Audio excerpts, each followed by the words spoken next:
Ruth e eu, quando estou ministrando, sempre começamos desta forma. Deus nos ensinou isso e descobrimos que proclamar a palavra com fé no início de uma reunião faz uma tremenda diferença na atmosfera da reunião e na unção do pregador.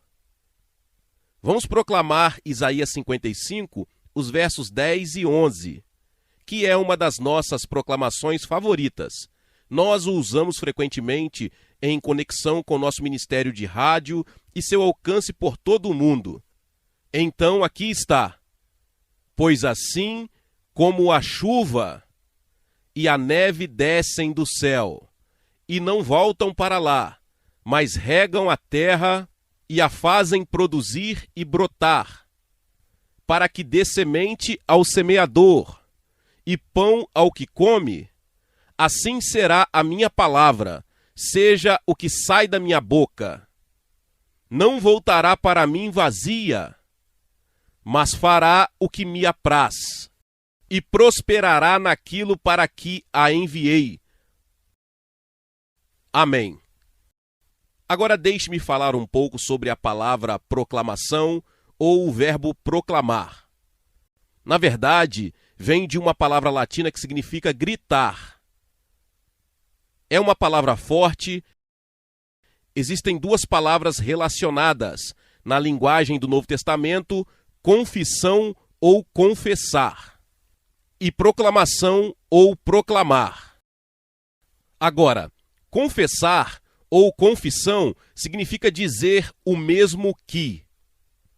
E para nós, como crentes na Bíblia, confissão significa que dizemos com a nossa boca o mesmo que Deus já disse na sua palavra. Fazemos com que as palavras da nossa boca concordem com a palavra de Deus. E dessa forma, nos preparamos para receber o total apoio e autoridade de Jesus. Em Hebreus 3:1, o escritor diz que Jesus é o sumo sacerdote da nossa confissão. Essa é uma afirmação muito importante. Se você não tem confissão, você não tem sumo sacerdote.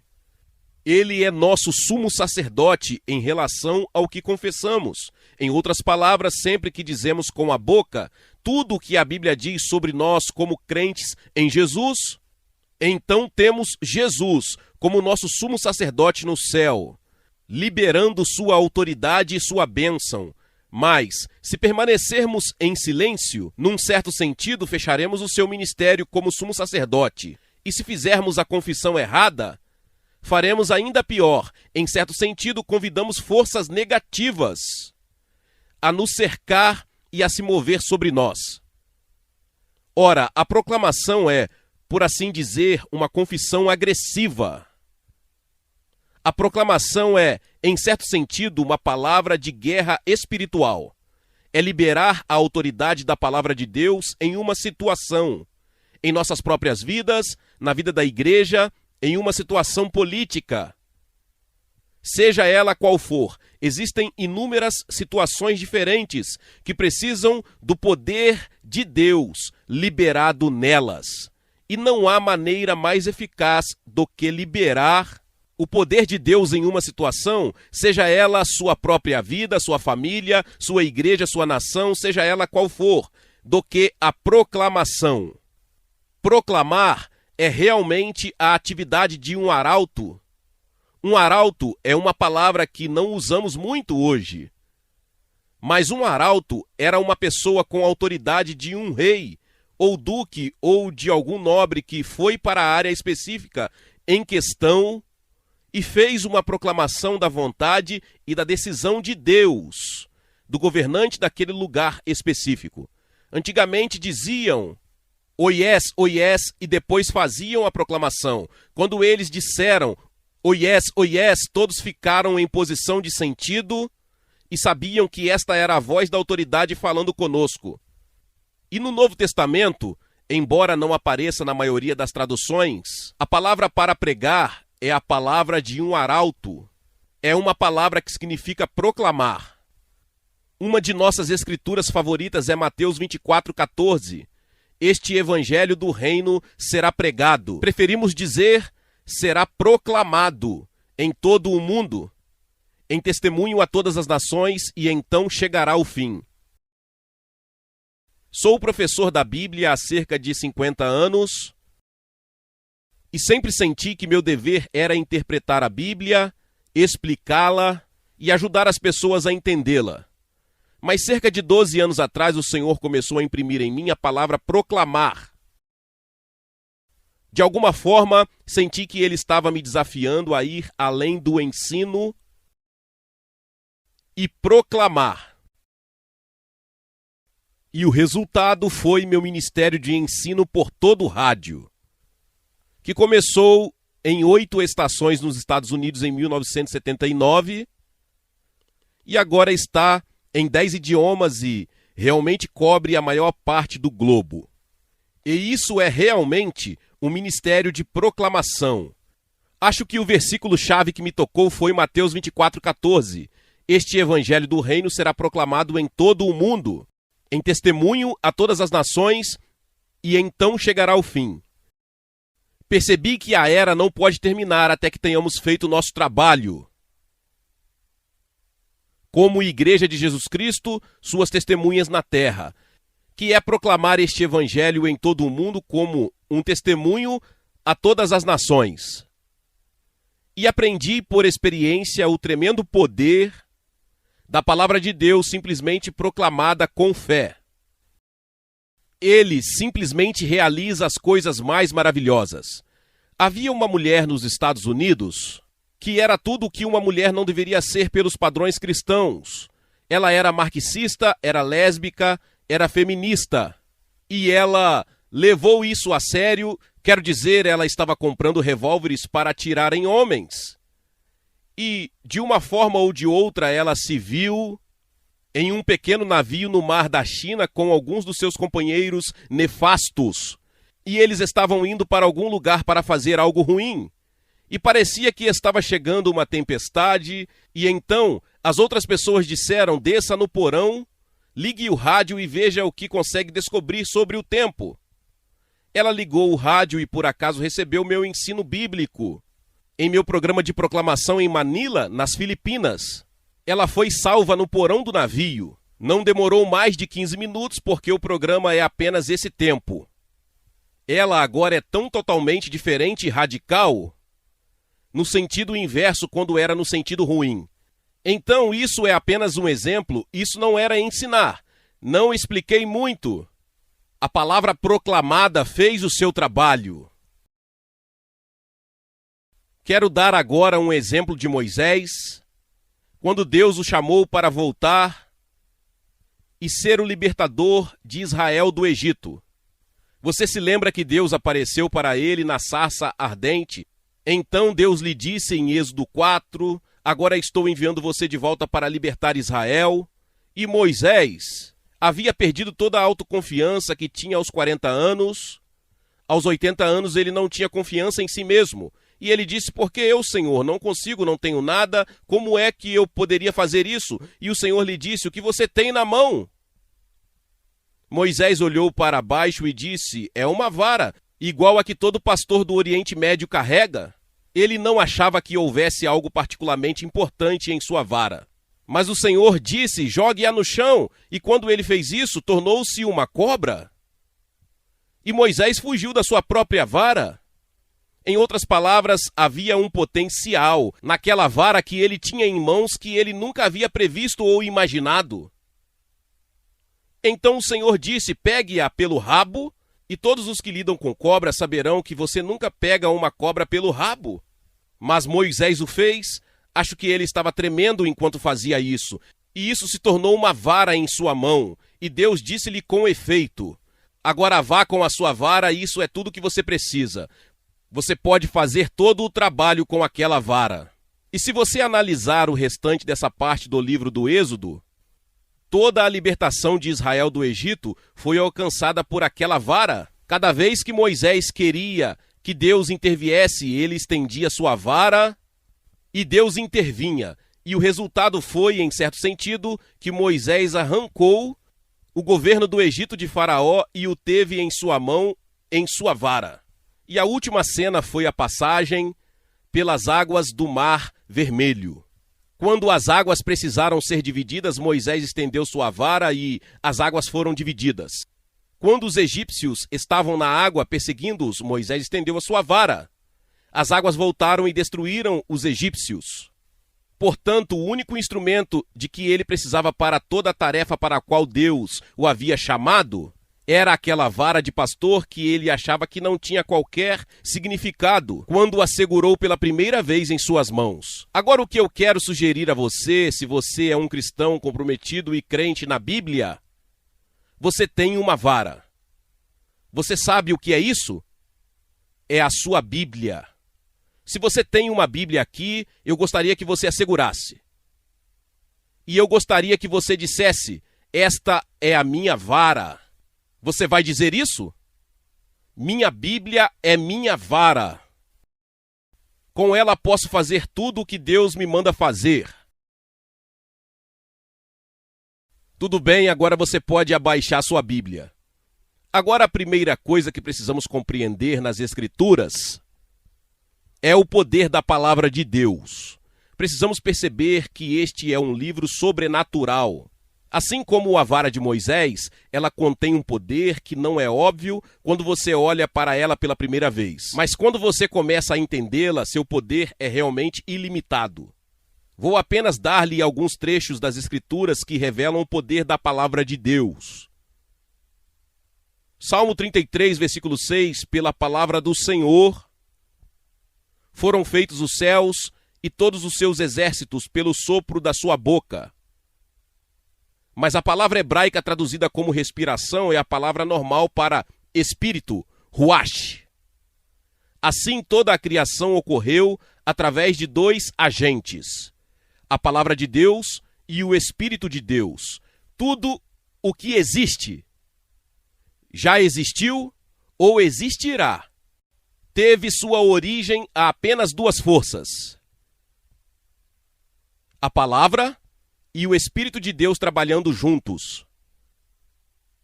Veja, a palavra deve trabalhar com o Espírito. Acho que talvez seja por isso que o salmista traduziu respiração e não espírito. Talvez você já tenha estudado isso, mas tive de aprender fonética elementar quando ensinava inglês como segunda língua a estudantes africanos. Descobri algumas coisas interessantes sobre as palavras. Se você pensar no tremendo poder das palavras e ainda assim, e como elas são simples, como você fala? Se você pensar no tremendo poder das palavras e ainda assim, em como elas são simples, como você fala?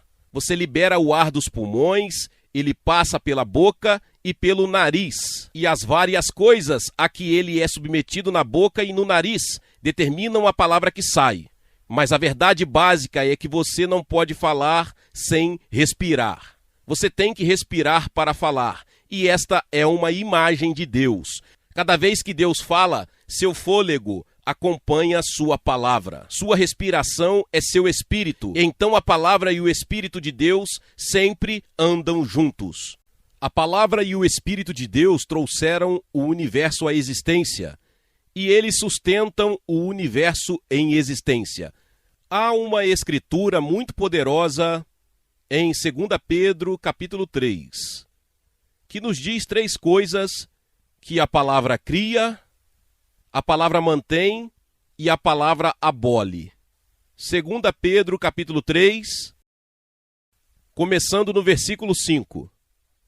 Pela palavra de Deus, os céus, desde a antiguidade, e a terra surgiram, foram da água e na água, por cuja palavra o mundo que não existia pereceu, sendo inundado com água.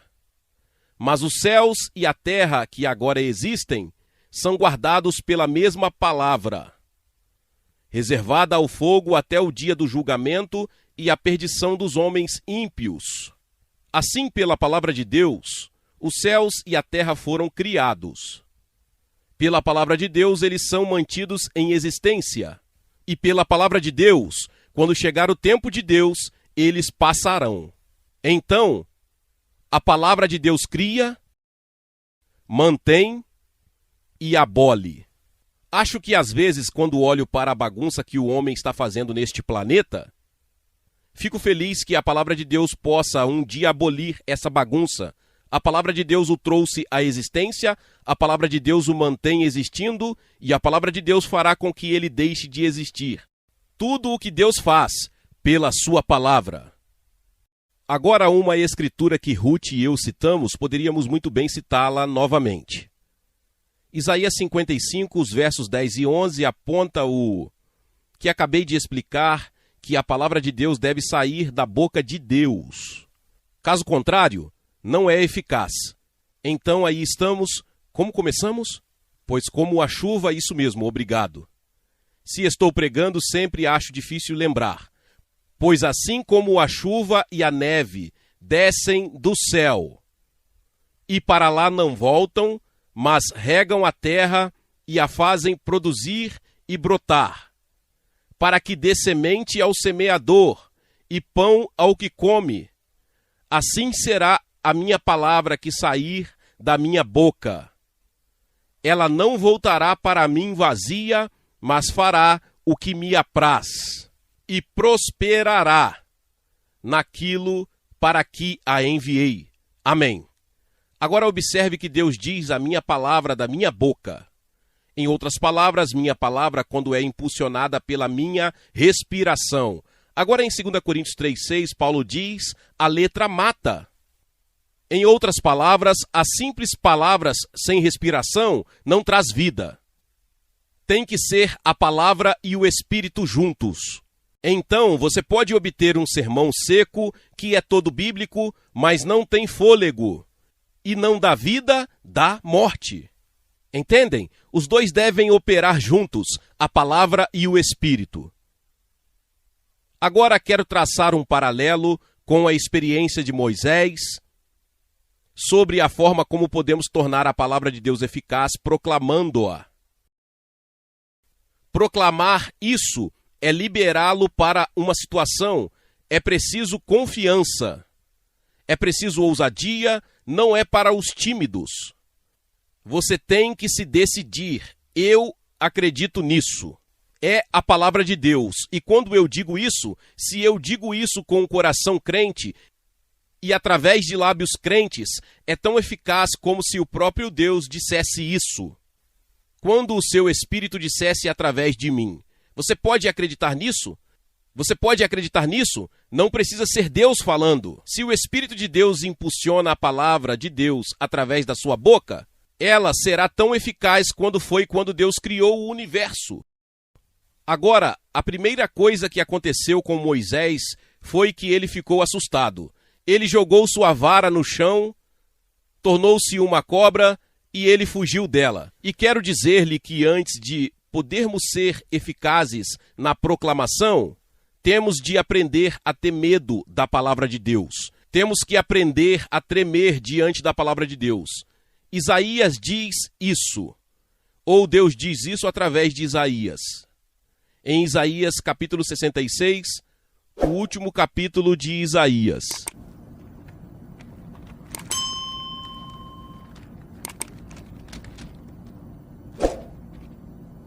Os 2 primeiros versículos de Isaías 66. Assim diz o Senhor, o céu é o meu trono, e a terra é o meu escabelo. Onde fica a casa que você vai construir para mim? E onde é o lugar do meu descanso? Pois todas essas coisas fizeram a minha mão, e todas essas coisas existem, diz o Senhor. Em outras palavras, o Senhor diz, você não pode construir para mim nenhum templo ou edifício que me impressione, porque eu construí o universo inteiro. Mas ele diz, há apenas uma coisa que atrai meu favor. Apenas uma coisa. Ele diz, mas para este olharei. Outra tradução diz, terei respeito. A quem Deus respeitará? Quem ele levará em consideração? Aquele que é pobre e contrito de espírito e que treme na minha palavra. Então você vê como Moisés, nossa primeira reação deve ser medo e admiração pela palavra de Deus. Há muito pouco medo da palavra de Deus. na igreja hoje. Estamos muito familiarizados com isso. Nós a divulgamos e a citamos, mas não demonstramos verdadeira reverência por ela. E temos que mudar essa atitude. Agora deixe-me apresentar duas razões encontradas no Evangelho de João, pelas quais devemos tremer diante da palavra de Deus. A primeira está em João capítulo 12. Os versículos 47 e 48. Jesus está falando. Ele diz: se alguém ouve as minhas palavras e não as recebe, nem as guarda, eu não o julgo, pois eu não vim para julgar o mundo, mas para salvar o mundo. Quem me rejeita e não recebe as minhas palavras, já tem quem o julgue. A palavra que falei o julgará no último dia. Então Jesus diz: não serei seu juiz. Você será julgado pela palavra de Deus. Imagine-se diante de Deus, o Todo-Poderoso, tendo que prestar contas de sua vida, o que acredito que todos nós teremos que fazer um dia. Você tremeria, você ficaria muito preocupado. O que Jesus diz é que você deve ter a mesma atitude em relação à palavra de Deus, pois é a palavra de Deus que será o seu juiz. Cada vez que abrimos as páginas desta palavra e a lemos, se pudermos entendê-la, estamos olhando para aquilo que um dia nos julgará. Não é de admirar que devemos tremer diante disso. E mais adiante, em João capítulo 14, versículo 23, Jesus faz outra declaração surpreendente. Ele diz: se alguém me ama, guardará a minha palavra. E meu Pai o amará, e viremos para ele, e faremos nele morada.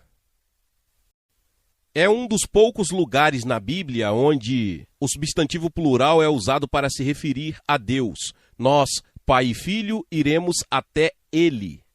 Como iremos? Através do quê?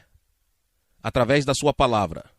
Em outras palavras, quando nos abrimos para a palavra de Deus, se pudermos acreditar nela, o próprio Deus, o Pai e o Filho, entram em nossas vidas dispostos a morar conosco.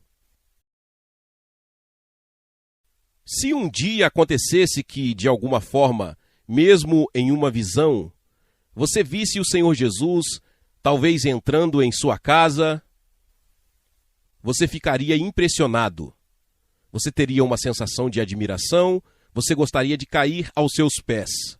Jesus diz: não só eu irei, mas o Pai virá. Nós iremos através do quê? Através do quê? Através da palavra de Deus. Você vê? Devo dizer que a maioria de nós na igreja contemporânea temos que mudar a nossa atitude em relação à palavra de Deus. Precisamos mostrar reverência, admiração e medo. E não será eficaz em nossas vidas da maneira que estou falando, até que aprendamos a reverenciar a palavra de Deus. Agora, isso é tremer na palavra. Essa foi a primeira coisa que aconteceu com Moisés. De repente, ele percebeu o poder que estava em sua vara e fugiu dela. Ele ficou intimidado. A segunda coisa que ele fez foi segurar a vara. Pela fé, ele agarrou-a e ela tornou-se novamente uma vara em sua mão. Então, quando trememos, precisamos nos apegar à palavra de Deus. Precisamos nos apegar firmemente à palavra de Deus. E há uma escritura perto do final do livro dos Salmos que para mim é realmente impressionante. Salmo 149.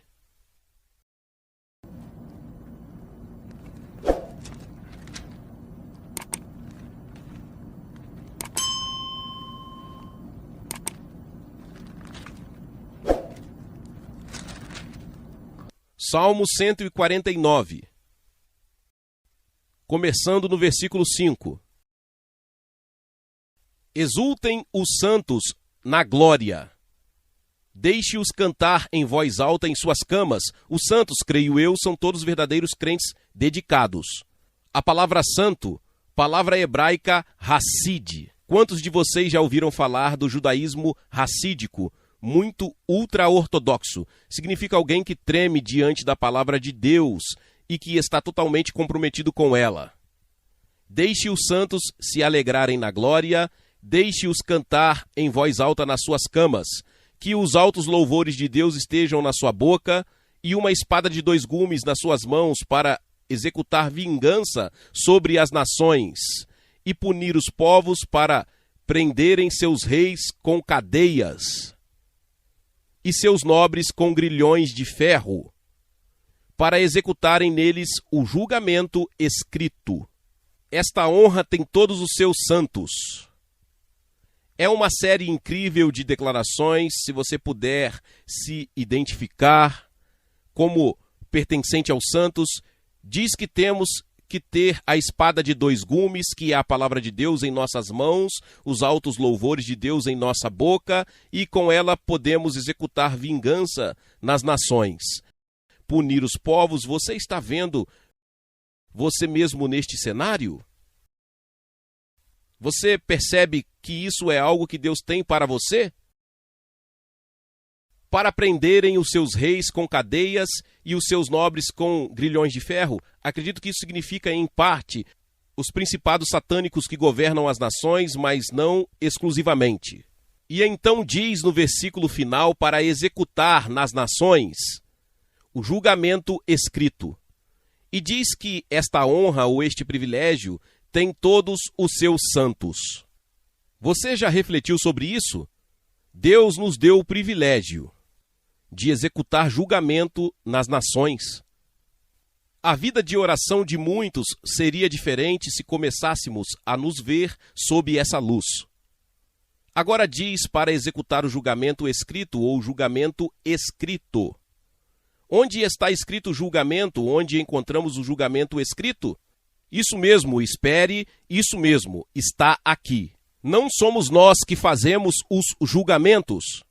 Deus fez os julgamentos, mas temos o privilégio de executar os julgamentos nas nações, nos seus governantes. Por outras palavras, temos um papel único e decisivo a desempenhar na história. Viu como isso é importante? E eu teria que dizer o quanto muitos cristãos estão longe de começar a entender tudo o que Deus tornou disponível para nós e tudo o que Deus espera de nós. Mas quero enfatizar que não fazemos julgamentos. Encontramos os julgamentos na palavra escrita de Deus, mas nós os executamos. Como executamos os julgamentos de Deus? Por qual palavra? Proclamando. Isso mesmo. Liberamos os julgamentos de Deus que já estão escritos nas Escrituras. Nós os proclamamos, somos arautos. Estamos no mercado do mundo e dizemos, oh yes, oh yes. E então anunciamos o decreto de Deus.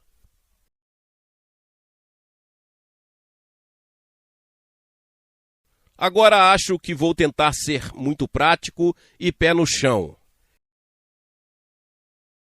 Chegamos ao próximo estágio, depois que ele agarrou a vara. O que ele fez a seguir quando voltou ao Egito? Ele esticou. Ele exerceu a autoridade que estava na vara. Agora quero sugerir a você que precisamos fazer o mesmo. Precisamos pegar a palavra escrita de Deus e estendê-la em qualquer situação em que a autoridade de Deus seja necessária. Uma das maneiras, não estou dizendo que seja a única, mas acho que de muitas maneiras, a maneira mais eficaz de liberar a autoridade de Deus em uma situação é proclamando com fé e sob a unção do Espírito Santo. Porque lembre-se, a palavra deve acompanhar a respiração. Mas quando os dois andam juntos, quando o sopro de Deus, O Espírito de Deus impulsiona a palavra de Deus para fora de nossas bocas. Podemos liberá-la em uma situação e ela tem toda a autoridade do Deus Todo-Poderoso nessa situação. Deus não desceu do trono. Tirou a vara da mão de Moisés e disse: Moisés, eu farei isso. Acho que é isso que a maioria de nós espera que aconteça. Deus diz: você tem a vara, você faz. Mas é chamada de vara de Deus no livro do Êxodo. Era a vara de Deus, mas Moisés a segurou, Moisés estendeu-a, Moisés e Arão juntos. Não fez nenhuma diferença. Foi a vara que fez o trabalho. Então vou considerar agora uma série de situações potenciais, começando pelas quais são pessoais e passando pelas quais são nacionais e internacionais. E vou simplesmente mostrar-lhes diferentes maneiras pelas quais podemos esticar a vara. Agora vou pedir para Ruth voltar e ficar ao meu lado. E todas as proclamações que faremos agora são proclamações que fazemos regularmente em nossas devoções pessoais. Eu lhe digo, nossas devoções pessoais nem sempre são momentos de silêncio. Às vezes gritamos. Afinal, proclamar é gritar. Não digo que há mais poder em gritar, apenas depende de como o Espírito Santo o orienta. Provavelmente, temos entre 1 e 200 proclamações que fazemos regularmente, e quando Ruth estava lutando por sua vida, esta era a nossa arma número 1. Algumas dessas proclamações já fizemos milhares de vezes. Se você tem muitos pensamentos negativos e muitas influências negativas, apenas dizer isso uma vez não muda muito. Talvez você tenha que continuar dizendo isso até pensar, até quando surge alguma situação e assim você reage. Sou britânico de origem, como muitos de vocês sabem. Digo isso ao meu povo britânico, por isso não tenho muito medo de dizer isso aos americanos. E britânicos tendem a ser extremamente negativos. Eles são pessimistas por natureza. E eu era um pessimista dos pessimistas. Deus foi gradualmente me revolucionando, demorou muito tempo. Mas acho que um dos meus estranhos hábitos mentais remonta à infância. Quando estou numa situação, começo automaticamente a pensar em todos os problemas que podem acontecer, em todos os problemas que podem surgir. Entro no carro para dirigir e penso agora se houve algum acidente e outras coisas mais. Talvez alguns de vocês tenham o mesmo problema. Tenho usado a arma da palavra de muitas maneiras diferentes, mas há uma escritura, não posso lhe dar a referência exata. Está em Jeremias 29 e o Senhor está falando a Israel. E diz: eu conheço os planos que tenho para vocês, planos de bem e não de mal. Outra tradução diz: planos de prosperidade e não de calamidade, para lhe dar um futuro e uma esperança. Então, toda vez que começo a nutrir alguma imagem negativa de algum desastre, digo: agradeço por conhecer os planos que o Senhor tem para mim. Planos de bem, não de mal, planos de prosperidade e não de calamidade, para me dar um futuro e uma esperança. E talvez eu tenha que dizer isso várias vezes, mas no final disso o negativo foi dissipado. E tenho uma atitude forte, confiante e positiva. Ruth, eu acho, aprendeu isso? Você já? Não. Então vou dizer, não é um dos nossos repertórios, mas provavelmente será. Mas de qualquer forma o Senhor diz: conheço os planos que tenho para você. Planos de bem e não de mal, planos de prosperidade e não de calamidade, para lhe dar um futuro e uma esperança. Você começa a dizer isso toda vez que entra no carro. Você fará uma boa viagem, você vai realizar as coisas que se propôs a fazer. Sua atitude faz muita diferença, a forma como as pessoas te tratam. Você entra em uma loja e entra com essa atitude e eles farão algo por você. Se você entrar esperando problemas, mau serviço ou descortesia, provavelmente é isso que você receberá. Isso é apenas a propósito, mas não é nenhum custo extra para isso. Agora vamos tomar algumas proclamações padrão, mas antes de tudo, lembre-se que deve ser a respiração com a palavra. Em outras palavras, tem que ser o Espírito Santo. E em segundo lugar, o que fazemos, uma coisa muito boa a fazer é personalizá-la. Então, onde a Bíblia diz você, nós dizemos nós. Em outras palavras, estamos dizendo que isso se aplica a nós aqui e agora. Agora vamos começar com autodefesa. O que acontece quando somos atacados? Eu poderia continuar com isso durante todo o resto deste período, mas estou cansado de mexer na área das necessidades. Assim, muitos cristãos nunca vão além das suas próprias necessidades. Então, vou passar brevemente por essa área e passar para o que chamo de área de agressão, onde você não está se defendendo, você está atacando. Então, suponha que você tenha muitos pressentimentos negativos e sombrios, e você está continuamente pensando no que aconteceria se eu morresse. Quer dizer, tem muita gente com essa atitude, alguns deles estão aqui esta noite. O médico lhe disse, não podemos garantir que você superará isso. Faremos o nosso melhor. Aqui está uma escritura que devemos ter usado milhares de vezes. Quer dizer, Ruth, em certos momentos, apenas deitada na cama e dizia isso. Era tudo o que ela dizia. Salmo 118, 17. Não morrerei, mas viverei, e contarei as obras do Senhor. Não morrerei, mas viverei, e declararei as obras do Senhor. Você gostaria de dizer isso? Isso não exige muita memorização, não é? Tudo bem? Não morrerei, mas viverei, e declararei as obras do Senhor. Novamente, não morrerei, mas viverei, e declararei as obras do Senhor. Uma coisa que você pode fazer para ter certeza de que é realmente ousado é virar-se e encarar alguém, olhá-lo bem nos olhos e dizer-lhe: não morrerei, mas viverei. É preciso uma certa quantidade extra do que os judeus chamam de ousadia ou coragem. Não morrerei, mas viverei e declararei as obras do Senhor. Amém. Você se sente melhor agora, não é? Suponha que isso aconteça com você. Os pregadores são particularmente alvo disso. Eles estão criticando você, falando contra você e alguns estão orando contra você. Então o que você faz? Nosso remédio é Isaías 54, 17. Se você quiser encontrar isso em sua Bíblia, nós simplesmente diremos. Agora dizemos isso da nossa maneira particular, mas é baseado nisso. Nenhuma arma forjada contra nós prosperará. E toda língua que se levantar contra nós em julgamento, nós condenaremos.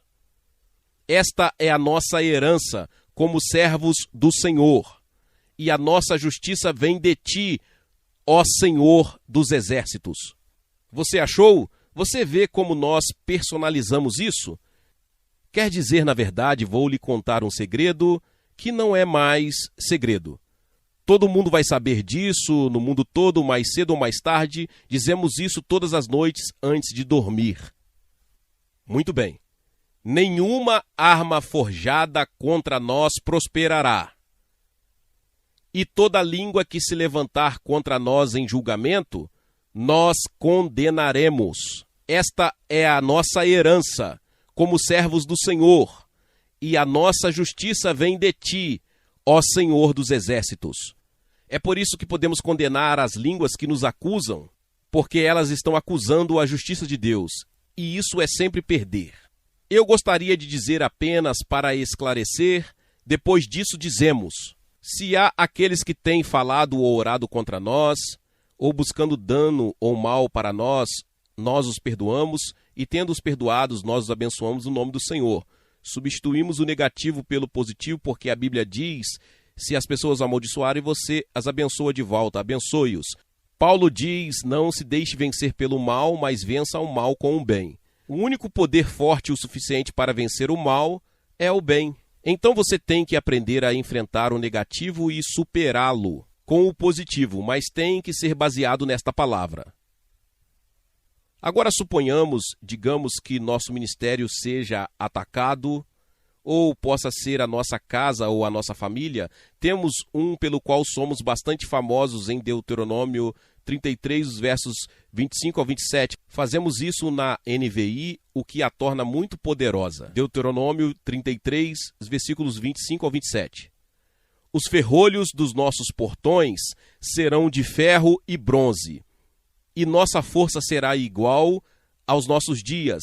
Não há ninguém como o Deus de Jesurum, que cavalga nos céus para nos ajudar, e nas nuvens em sua majestade. O Deus eterno é o nosso refúgio, e por baixo estão os braços eternos. Ele expulsará nossos inimigos de diante de nós, dizendo: destrua-o. Amém. Isso realmente assusta Satanás. Vou lhe dizer isso. Aprendemos que você precisa destruí-lo. Deus o expulsará. Você tem que destruí-lo. Você tem que colocar o pé no pescoço do inimigo. Não entraremos em detalhes sobre isso, eles são muito sanguinários. Vamos salientar que não estamos falando de seres humanos, mas de forças espirituais quando falamos de nossos inimigos. Nossos inimigos não são de carne e osso. Seu pastor não é seu inimigo, seu marido não é seu inimigo.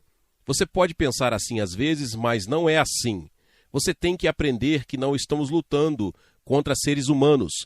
Estas armas são muito poderosas, mas têm que ser utilizadas no contexto certo.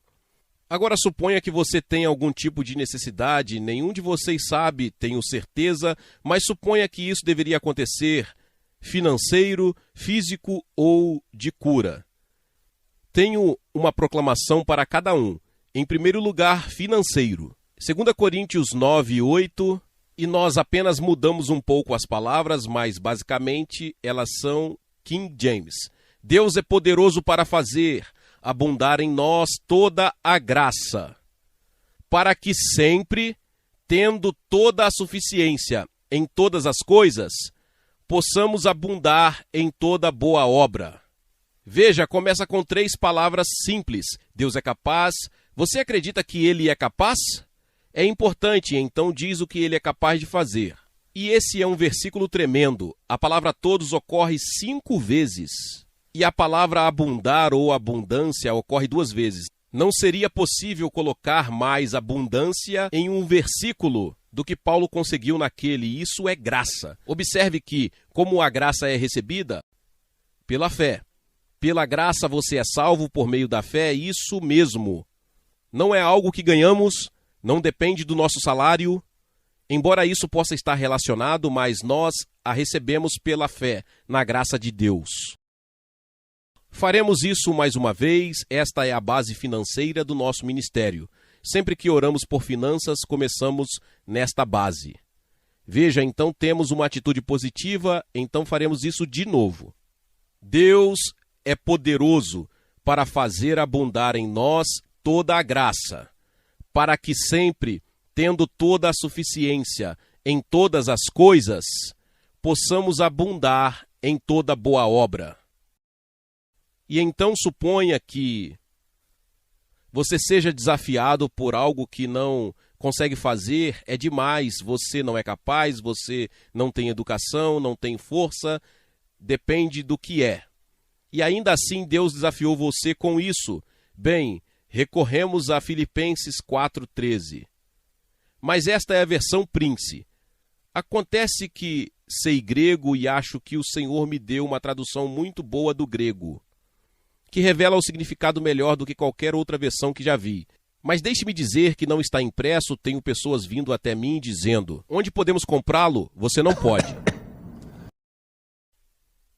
Posso todas as coisas através daquele que me fortalece interiormente. Vou dizer isso novamente.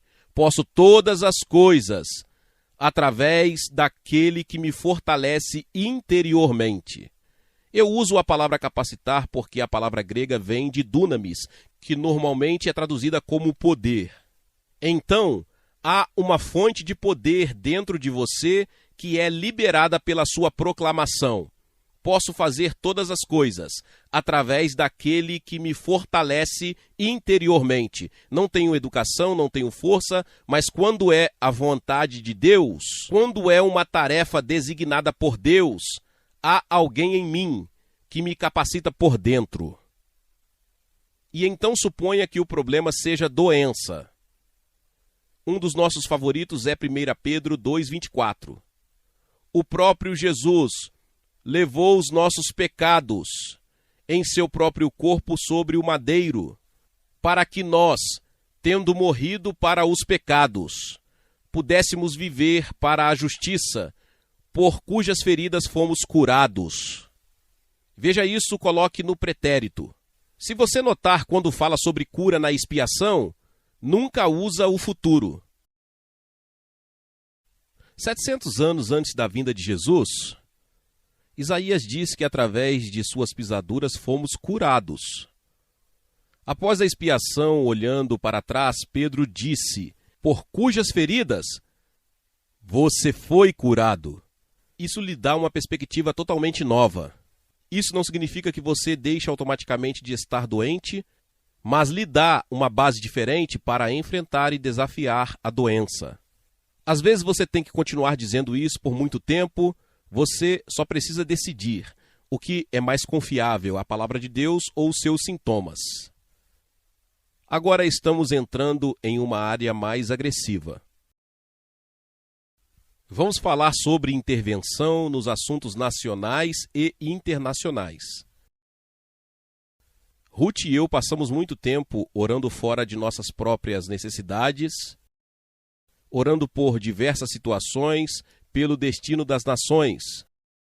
Aqui estão algumas passagens bíblicas que irão encorajá-lo e ajudá-lo. Um dos nossos favoritos que quase sempre terminamos é Daniel 2, 20, 22 e 4, 34 e 35. Falada por Daniel e por Nabucodonosor, mas a mensagem é a mesma. Direi essa referência novamente, Daniel capítulo 2, 20 e 22 e Daniel capítulo 4, 34 e 35. Bendito seja o nome de Deus para todo sempre, pois a sabedoria e o poder são dele, e ele muda os tempos e as estações. Ele remove reis e levanta reis. Ele dá sabedoria aos sábios e conhecimento aos entendidos. Ele revela coisas profundas e secretas. Ele sabe o que há nas trevas e a luz habita com ele. Porque o seu domínio é um domínio eterno e o seu reino de geração em geração. Todos os habitantes da terra são considerados nada. Ele faz conforme a sua vontade no exército do céu e entre os habitantes da terra. Ninguém pode conter sua mão ou dizer-lhe: o que você fez? Considere que essas palavras vieram de um imperador incrédulo. Nabucodonosor, acho que ele era um crente naquela época. Mas pense na tremenda obra de Deus na vida de Nabucodonosor. Isso poderia encorajar-nos de que Deus pode mudar governantes ímpios e maus, se aprendermos a orar.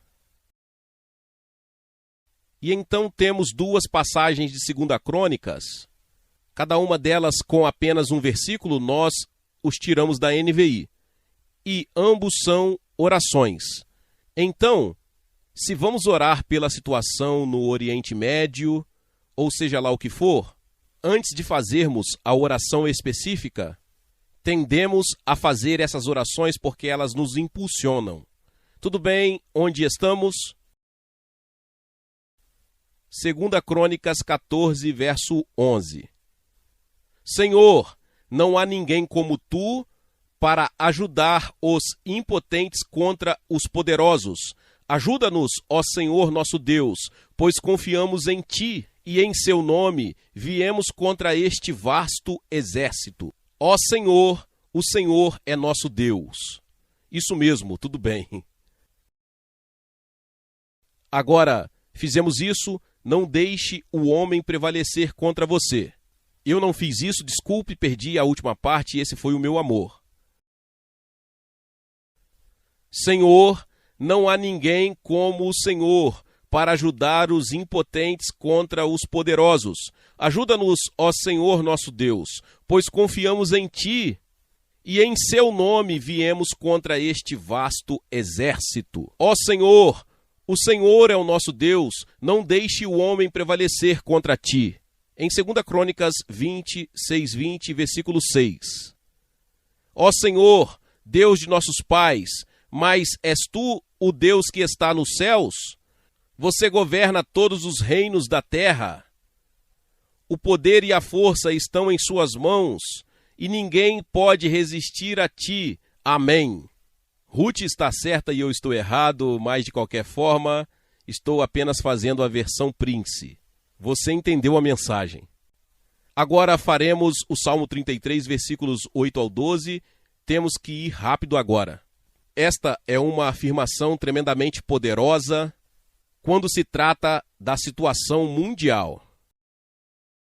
Que toda a terra tema ao Senhor, que todos os habitantes do mundo fiquem maravilhados com Ele, pois Ele falou e tudo foi feito. Ele comandou e Ele permaneceu rápido. O Senhor reduz a nada o conselho das nações. Ele invalida os planos dos povos. O conselho do Senhor permanece para sempre, os planos do seu coração para todas as gerações. Bem-aventurada a nação cujo Deus é o Senhor, e o povo que Ele escolheu como sua herança. Em outras palavras, quem sairá vencedor de tudo isso? A nação cujo Deus é o Senhor. Todos os planos das Nações Unidas e dos governos são simplesmente absurdos se forem contrários aos planos de Deus. Tudo bem, agora vamos encerrar algumas coisas relacionadas ao Oriente Médio, que é uma das áreas pelas quais mais oramos. Você pode não ter o mesmo fardo, mas pode pegar os princípios e aplicá-los à sua situação. Quero salientar, em primeiro lugar, que o Oriente Médio e o Norte da África são, sem dúvida, a área da Terra mais difícil de penetrar com o Evangelho. E há uma razão muito importante, e é uma razão que traz à tona o poder da proclamação. Você provavelmente sabe que cada mesquita muçulmana sai uma proclamação 5 vezes a cada 24 horas, que diz: não há Deus senão Alá, e Maomé é o seu profeta. E claro, Alá não é o Deus da Bíblia. Agora, o calendário muçulmano começou por volta de 627 d.C. Portanto, já existe há mais de 1.300 anos, e essa proclamação tem sido feita 5 vezes por dia em todas as mesquitas há mais de 1.300 anos. Deixe-me fazer um pequeno cálculo. Se fosse feito diariamente durante 1.300 anos ou mais, seriam 477.500 dias. Digamos que, arredondando, 500.000 de dias. E é feita 5 vezes por dia, ou seja, 2,5 milhões de vezes que a proclamação foi feita em todas as mesquitas. E se considerarmos o número de mesquitas, imagino que deve haver pelo menos 500.000 de mesquitas no norte da África e no Oriente Médio. Você tem bilhões de vezes. Porque existe um poder anticristão tremendamente poderoso sobre aquela área, maior do que qualquer outra área da Terra. Qual é a causa disso? É essa a proclamação. Veja o poder da proclamação, negativo ou positivo. Como podemos superar o poder de todas essas proclamações negativas? O que temos que fazer? Faça a proclamação positiva. Então vamos dar um exemplo. Lembre-se, caso você diga, bem, é uma tarefa impossível, quando Moisés foi confrontado pelos mágicos egípcios e todos eles jogaram suas varas no chão e todos eles se tornaram cobras. A cobra de Moisés comeu a cobra dos egípcios. Assim, por outras palavras, a nossa proclamação supera qualquer proclamação negativa se soubermos fazê-la. Então fazemos 2, especificamente em relação a Israel e sua terra, que são bíblicos. A primeira é do Salmo 25:3, da Nova Versão Internacional. O cetro dos ímpios não permanecerá sobre a terra destinada aos justos. Qual é o cetro dos ímpios neste contexto? Islamismo. Qual é a terra atribuída aos justos? A terra atribuída ao povo de Deus. A Bíblia diz que não importa o que os políticos digam, não importa o que façam, o cetro dos ímpios não permanecerá sobre a terra atribuída aos justos. Diga isso com fé quando tudo parece exatamente o contrário. É hora de dizer, você está esticando aquela vara. Isso a cobra vai devorar as cobras dos mágicos. E então Salmos 129, versículos 5 e 6. Sejam confundidos e recuem todos os que odeiam Sião. Sejam como a erva dos telhados, que seca antes de crescer. E aviso a todos aqueles que odeiam Sião que nunca atingirão a maturidade.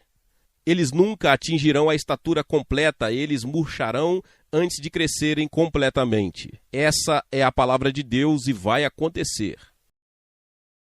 E finalmente, deixe-me dar apenas mais uma passagem sobre a restauração de Israel. Em Jeremias capítulo 31.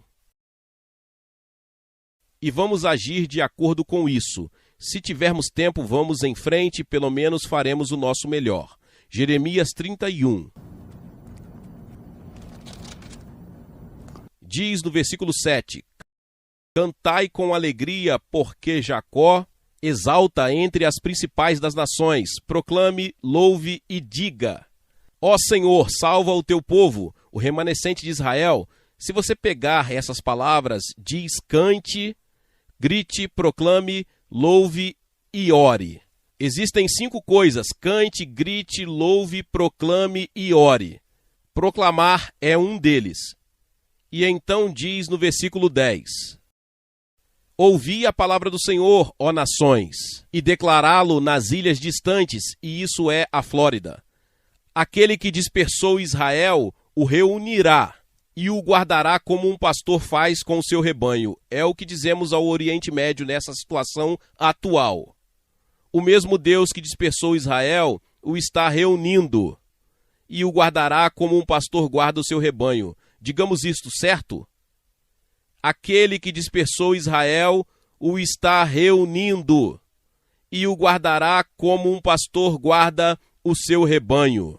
Agora, por que não fazemos o que a Bíblia diz? Chegamos ao final da mensagem, por que não nos levantamos, proclamamos, louvamos, gritamos e nos mostramos felizes? Vamos, Cal, e ajude-nos a elogiar, proclamar e gritar. Glória a Deus, louvado seja o nome do Senhor. Que palavra poderosa. Talvez você chegou até aqui e ouviu esta palavra e ainda não é inscrito aqui no canal. Se inscreva aqui no canal e ative o sininho das notificações. Todos os dias são postados vídeos abençoados aqui no canal para te abençoar. Deixe também o seu like e não se esqueça de compartilhar esta palavra com mais pessoas. Meus irmãos e minhas irmãs, nos vemos nos próximos vídeos. Amém.